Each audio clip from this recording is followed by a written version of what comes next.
This video is going to be an overview of PointHarbor, covering the infrastructure and software architecture aspects as well as some core functionality of the product. PointHarbor is a development framework that enables developers to work on websites in an integrated manner and provides some suggestions as far as implementation goes, although it doesn't lock the developers into those suggestions, and that it's an extremely flexible framework. So it's basically whatever you make of it. It just ties certain components together in a very flexible manner, and our aim is to continue to do that. Currently it's targeted to the developer community, and that there's no functionality that's targeted to any audiences besides developers, although that is what we're working towards with the product.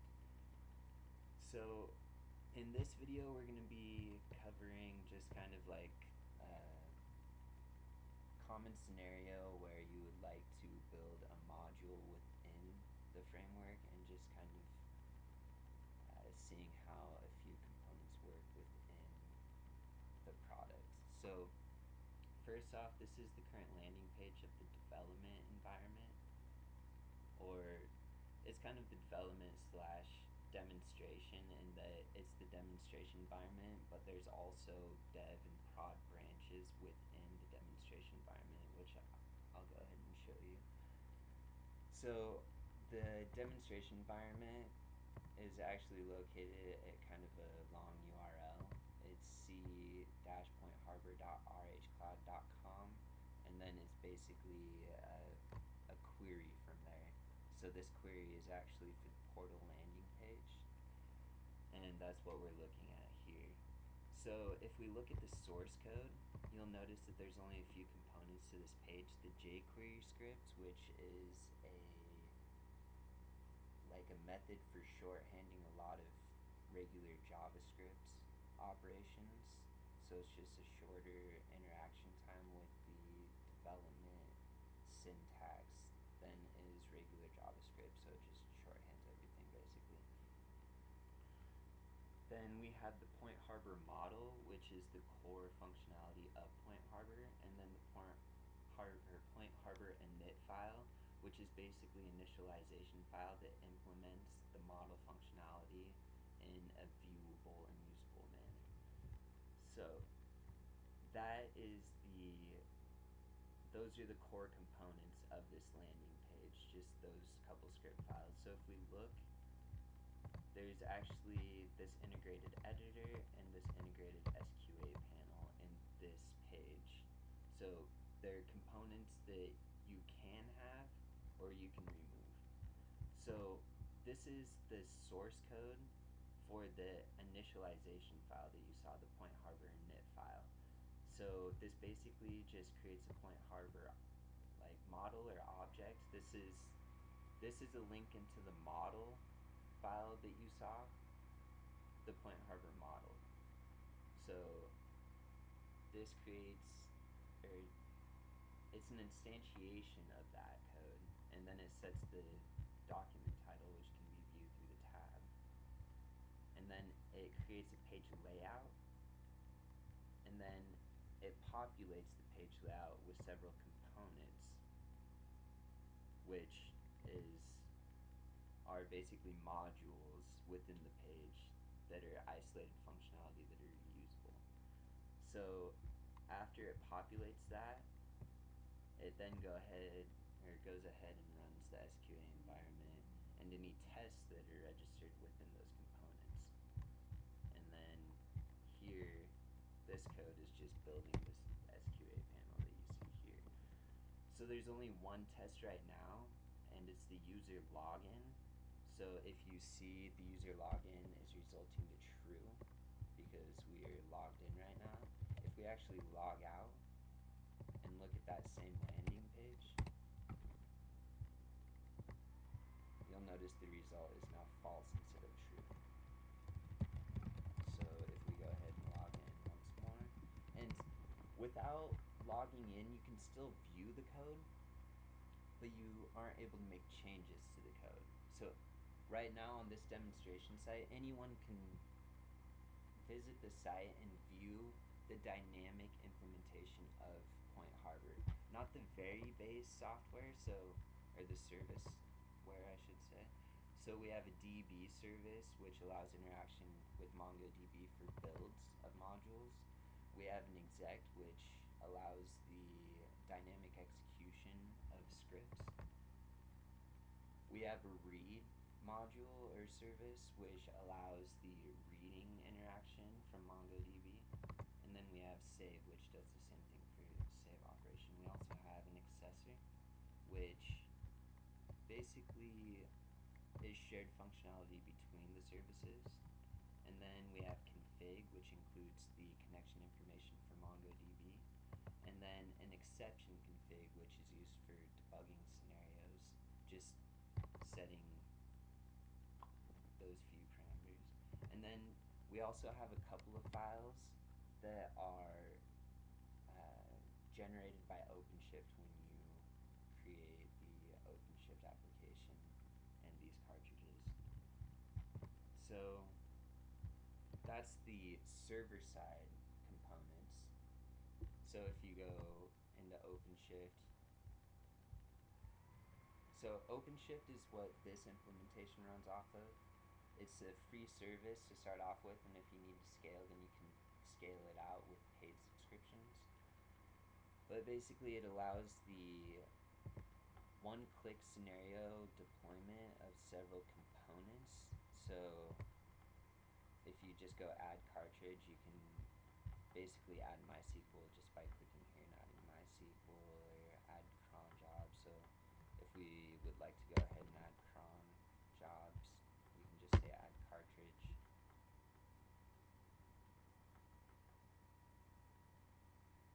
And then that'll go ahead and add cron functionality to our application. So if we go back to my applications, the demo environment is c.pointharbor.rhcloud, and PointHarbor currently relies on PHP and the MongoDB cartridges, and then it will of course rely on cron as the schedule job functionality is integrated into the product. And then just an extra optional component that is installed on this implementation is RockMongo, which allows the easy viewing and interaction with the database outside of PointHarbor. So it's a product more geared towards the scaffolding functionality of MongoDB than PointHarbor is, which that's not where PointHarbor is focused. So now that we're logged back in, or let's see, are we logged back in? I should actually check. Alright, no, I did not log in. I was got caught on a tangent, but if we log in here, then refresh this page, we can go ahead and see that the SQA result is now true. So that SQA test is currently running and working, and we'll look into that in a little bit. So so this is the init file that runs the SQA. We saw how the SQA functionality works. We'll go ahead and jump into the model now. So if we go ahead and pull up the version 1 of the model, which is a JavaScript file, in here you'll see some test functionality. So this is how you create tests. You'll also see some SQA components. So part of the difficulty with this architecture is that you have to consider AJAX operations in your SQA tests. For example, this user field is not populated when this test would run if there's no further components to orchestrate the dependencies of the components in the SQA tests. So what these SQA components do is allow you to register SQA tests or quality assurance tests in a way that will allow the AJAX operations to complete before running the SQA test, so you don't get false negatives.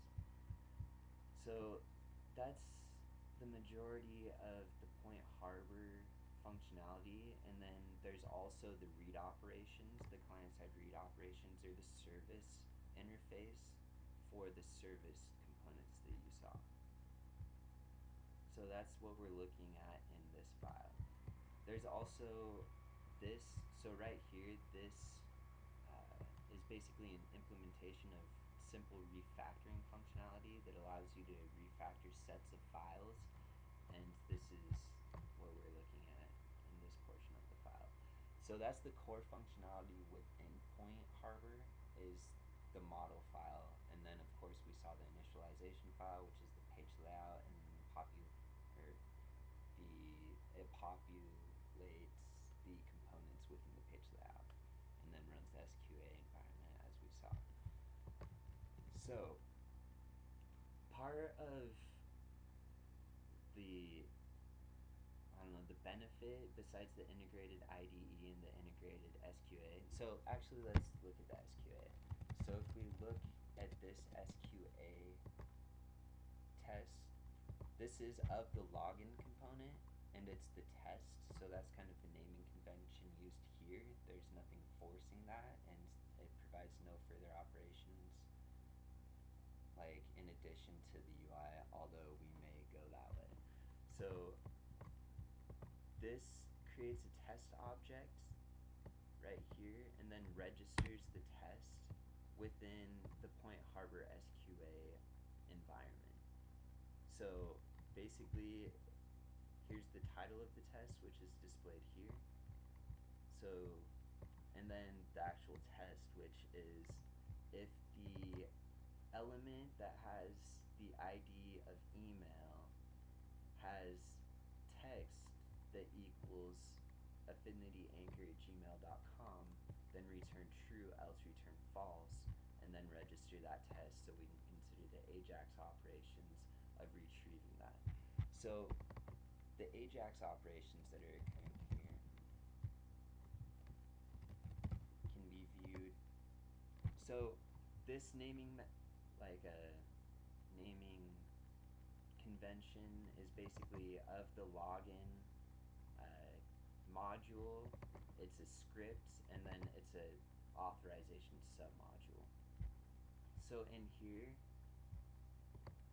you'll see that it basically hashes the password field, then goes ahead and sends in a request to see if that user with that hash exists, and if so, then it basically utilizes a PHP script, a dynamic PHP script in fact, to register that in the session state of the server, and then it'll go ahead and switch. So here's registering the session state through that dynamic script, and then it goes ahead and surfaces different information based upon that login. So instead of displaying the inputs for the email and then the challenge, it'll go ahead and display the user information with the logout button, is what that functionality does. So basically what you're seeing here.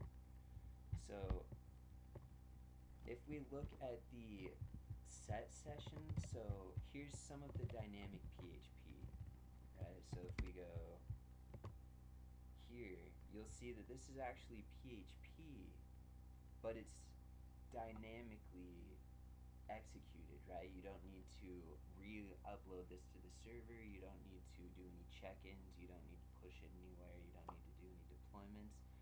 Once the changes are made within this file, then it's automatically done, or the changes are no different from what's being utilized on the website.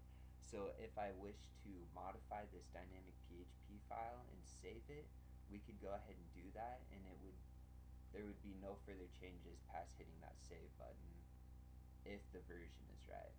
So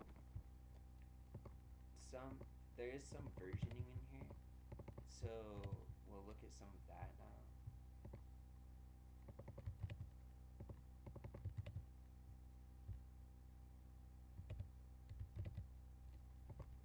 Alright, so in here, this is a portal, so if we wanted to go to like the test portal, which is the SQA environment within this demonstration environment, we can go ahead and go here. And now this is utilizing basically the same layout, but you'll see that it's version 2 of the components. So before, if we go to this file and we say, what are we looking at, you'll see that there's no version attribute specifying the version. So that grabs a default version and then displays that. In this test environment, as we saw before, it's actually specifying the version of it right here, version 2. So it's basically grabbing different versions, but still utilizing the same components in grabbing those versions. So if we go back to our website, we can still see that it has the editor. It's the same version of the editor. But now if we actually look at version 2 of the init file, so instead of version 1, we have version 2 now, you can see that it only incorporates SQA, editor, login, and then DB, which is this component up here. So if we go here and look at this, we also have the menu, which is what you see here. And then we have home, which is this message here. So we're still working with the same versions of the underlying components, but we're working with different versions of the overlaying components and also the model. For example, if we look in version 2 of the PointHarbor model, we can see that there's additional functionality that supports this DB screen right here to support builds. So if we go here, we can see that there's a DB function that's not in version 1 of the PointHarbor model. So this DB component is actually kind of interesting. It allows you to push modules to websites that allow deployment, the dynamic deployment of modules. So some of this functionality here, so if we say export, we can kind of get a base build script, right? So this is RockMongo again. This functionality here is MongoDB, but this is the scaffolding for it, so it allows you to generate some of the modules where that functionality isn't in PointHarbor yet. So here, if we want to create a custom build script, we're just going to create like a test module. So we're going to say we are testing PointHarbor, and then this is going to say test ph, and we're going to leave that as text and then version 1. So if we take this and we put it in this is basically just a user interface for that DB service that we saw. So you can push modules through that DB service from other PointHarbor environments as long as the URL is publicly surfaced somehow. So if we execute this, that's just kind of like a debug window that's returned for the results. And now if we actually view this URL, so if we go to new screen, go here,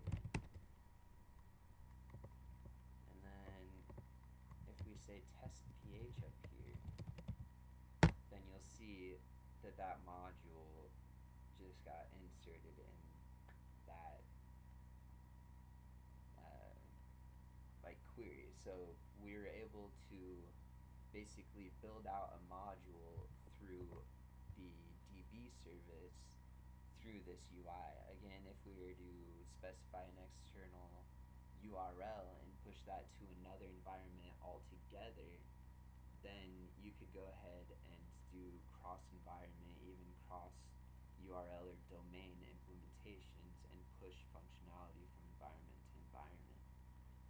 So that's some of the base functionality of PointHarbor. Again, it's mainly focused around the integrated IDE environment. the software quality assurance that allows testing in an orchestrated manner that has dependencies upon AJAX calls. Then the build functionality of kind of like building out modules and then being able to push that from environment to environment. That's kind of the core functionality. Then of course the authorization functionality has some kind of like linchpins to how it all functions, but that's not in scope for this video. So that's a brief overview of PointHarbor. Again, you can kind of see this functionality at PointHarbor or c-pointharbor.rhcloud.com, and then if you can see this URL, that's just one of the landing pages. There's also this landing page, just the portal and things like that. So that's what PointHarbor is kind of geared towards. That's the foundational functionality that has been kind of constructed for the future of PointHarbor, and that's the framework. So we're going to be working on developing this out, kind of marketing it a little bit, getting feel from the developer community and seeing where we should go with the product and how to kind of move forward, and if there's any competitors filling the space, kind of see where they're headed and if they fill the space that we are attempting to kind of complete. So brief overview, again, PointHarbor development